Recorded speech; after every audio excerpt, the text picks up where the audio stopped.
Hey guys, how's it going? Michael Troy here, and today we're going to be looking at Batman and Robin, the deluxe edition by Frank Quitely, Grant Morrison, and Philip Tan. I meant to mention Grant Morrison first because he's the writer, but I was looking at Frank's name. So anyway, the artist should get top bill, don't you think? Comics is such a visual medium that it would be nothing without them. It would just be books. Anyway, this is a collected edition of Grant Morrison's run. He was doing like Batman over the series of years, and this is one of the titles he came out with. I think Batman had died, so or Bruce Wayne rather. So yeah, it says it right there. So Dick Grayson took over as Batman, and Damian Wayne took over as Robin, and it was freaking spectacular. Bitchin' art by Frank Quitely. A pretty decent follow-up with Philip Tan. This is colored by Alex Sinclair and Pete Patanzas. Alex is a great Batman artist. He worked a lot with Jim Lee, and I really just like what he brings. He's very classic looking, like superhero colorist, like definitely one of the top colorists of our time anyway, I feel. And Pete Patanzas, I recognize his name from working on Powers with Brian Michael Bendis. So anyway, this is just a lot of fun. This is like really kind of, we have this like introduction of a heist or something going on, and Frank Quitely is giving you like really cinematic art. I think that they were definitely trying to do a blockbuster here with Dick and Damian at the wheel of the Batmobile, and just a lot of action. Now I'm guessing is that Killer Croc. I mean, who else could be, right? But anyway, if you're never gonna go wrong with the teaming of Frank Quitely and Grant Morrison. They've teamed up for years. They did their We Three. They did a run on X-Men, and of course, All-Star Superman, the best All-Star book to come out of that whole All-Star deal, and like really the only one to completely come out, I think. But I really like Grant Morrison's writing. I always have since Doom Patrol. I think I was like young and like reading regular Doom Patrol, and then he took over, and it got really weird, but really interesting and really cool, and like you had to really wrap your mind around a lot of heady topics, but heck, it was fun.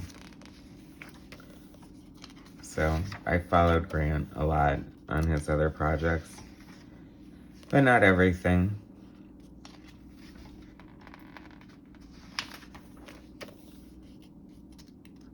Frank Quitely is just such an amazing artist. He started out as such a like indie artist. Was it Sandman? And so indie, right? That's only published by DC, the top two publishers of comic books. But you know what I mean, non-superhero. He definitely seemed to do a lot of non-superhero stuff, but then when he started doing X-Men, it was like, why hasn't this man been doing superheroes? And I think, yeah, so now we're going to the Philip Tan art. I remember when he used to do Uncanny X-Men, and I thought his art was good. I like it. It seems like, this seems to be a trend, and I mean, it seems like a lot of black space. So I know that he's definitely got a mood thing going on, and it looks really cool, but sometimes it just looks like a little muddy, like it's just kind of lost in it. But otherwise, I mean, hey, Frank Quitely's a tough act to follow, right? So who am I to judge? I guess I am judge. I'm the audience, right? That's what we're here for, to be entertained and to evaluate the story and the art for our own purposes. It's a nice oversized hardcover. It's a little bit bigger than the standard publishing size, and I always like that because, you know, you want to see the bigger the art, the better. More art for your money. It's always good to have more art. More art in your life. You know, it's funny, I'm